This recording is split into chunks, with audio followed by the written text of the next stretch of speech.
The question I had for you is, how is this going to be accomplished? I mean, we elect the president that overturns it. That's not going to work because he has to have Congress involved. What's the best approach to take? To get legislators in there that are going to want to be against this, they want to be able to legislate it out of existence? And how do we go about doing that? And how does the Congress overturn this or change it? What are the dynamics involved in all that? That's all I can know. The rhetoric is all fine, Right. but we have to have a way of The getting practical, absolutely. Okay. So it's a good question because right now we have a president who's never going to repeal his own law, and we have the Democrats who are never even going to vote on this. As long as Harry Reid is the majority leader in the Senate, this is a dead issue. So the one option would be to vote for repeal in both chambers, the House and the Senate, and then have the president, after Obama, sign it. And so then you would just have a clean repeal. If the Supreme Court says the individual mandate is unconstitutional, then all of Obamacare starts to fall apart because it's truly the glue that holds the whole thing together. On a practical side, while we're waiting, the other thing that states can do is just refuse to implement, just refuse. Just say, we're not taking the Obamacare money, we're not expanding Medicaid. And a few states have put up some opposition and said, we're not doing state exchanges. And that's a good path for states to pursue because they can say, we're looking out for our residents and our citizens' best interests. We can't afford this, we're not gonna do it. Florida's a great example. Alaska's another great example. Two states that have said, no dice. Hi, I'm wondering about solutions to these problems we're talking about because I've heard criticism of Obamacare on the grounds of prices going up and no universal coverage, and the individual mandate. And I admit myself, I don't think the law is a good one, but I know the individual mandate, okay, about prices going up, is the goal for the people who are here, do they want universal coverage? Because I thought that was something that the right kind of fought against. They didn't want that. And about the individual mandate, if you do want prices to go down, I believe it was Newt Gingrich in the 90s, the late 90s, who was talking about the individual mandate as we shouldn't be paying for other people's health care. They need to chip in. And if you do want universal coverage, I think an individual mandate, I don't like this bill at all. I think the Democrats really, they had a chance to turn people's minds a different way, but they squandered it with all their deals and everything to try something different. But, okay, like you take the idea of, in Canada, they help their mentally ill. They don't have them running around the streets and going to the emergency rooms and everything. And they actually pay less money for those people than we do. When one of them gets sick and goes to the emergency room, we end up paying more money for that than we would if we put them in a crappy little apartment somewhere. So I'm wondering, what do you think are the solutions? Because I hear things that if you think about them in totality, you know, a lot of the, like I said, the universal coverage and the prices going up, that's been going on for 35 years at least. But what do you think needs to be done? Do you think universal coverage should be the goal? No? Okay, so universal coverage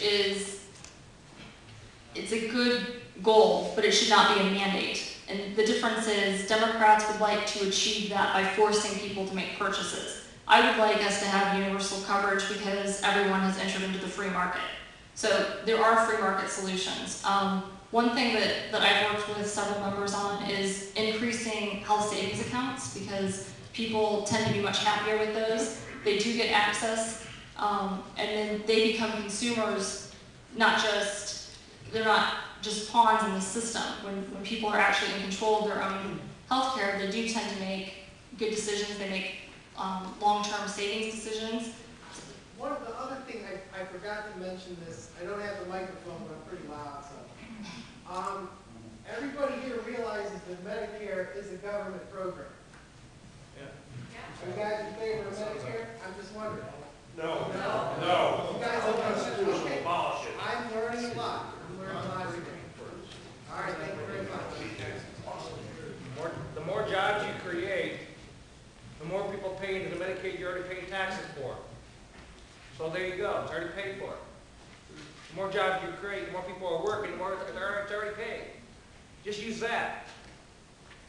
The more people working, it's paid for. Okay, let's go to the. I got a question. This more or less deals with the social media and healthcare rights. For example, a child takes his, mother takes his child, takes the lunch to school, and they won't even let her daughter eat at lunch. She has to eat the food created by the cafeteria. Okay.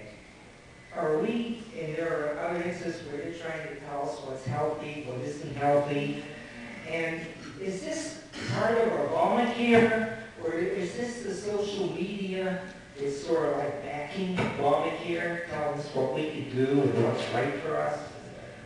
Sure. So the question, if I understand, is to what extent is Obamacare the cause? And we do see in other examples where the government is dictating to us the choices that we can make.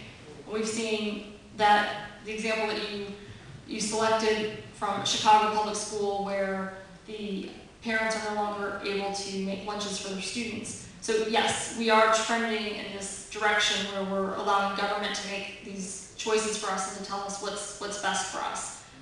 The reason that Obamacare is on our mind is just because it's the one being discussed in the Supreme Court. It's the most forceful example of the federal government saying you must make this purchase and completely bystepping the Constitution. But you're right, there are plenty of examples of that happening at the state and the local government level too.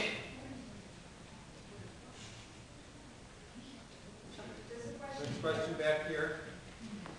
Yes, could you speak about this 15-member federal panel Yes. and the decisions of affecting whether or not people are entitled to health care, which in a sense appears to be rationing? Is there any reality to that?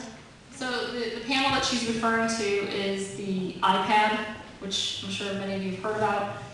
This is not a new concept. This is not something that Obamacare introduced. England has its own version.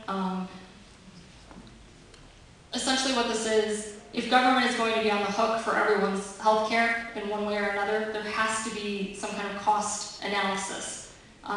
So when Congress was having hearings about this before Christmas, one of the things that they were saying is this is a clear example of rationing. And those who were honest were saying, yes, that's what the goal of IPAD is to do. It's to look at this drug versus this drug and say, we'll pay for this, but we won't for that. And the reason that that's such a problem, especially in America where we like to make our own choices and we don't like the government telling us what we're allowed to have access to.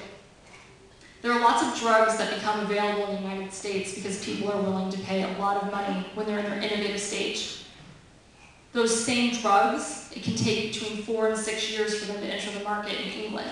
There are several examples of that in recent years where there's a life-saving drug for men with prostate cancer.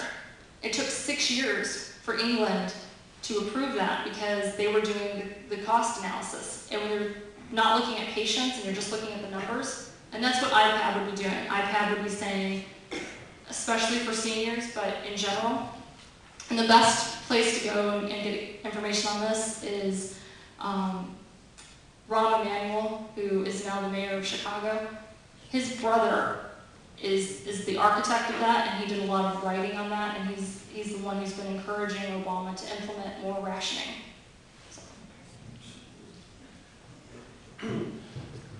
We're all here to talk about and discuss getting rid of Obamacare, and we've had 2 years of that, but it really starts to get implemented in another year. And if we are successful in negating Obamacare and getting rid of it, I see a vacuum and a void, and I'm concerned about the anarchy that could result. Is Washington or the states doing anything about preparing for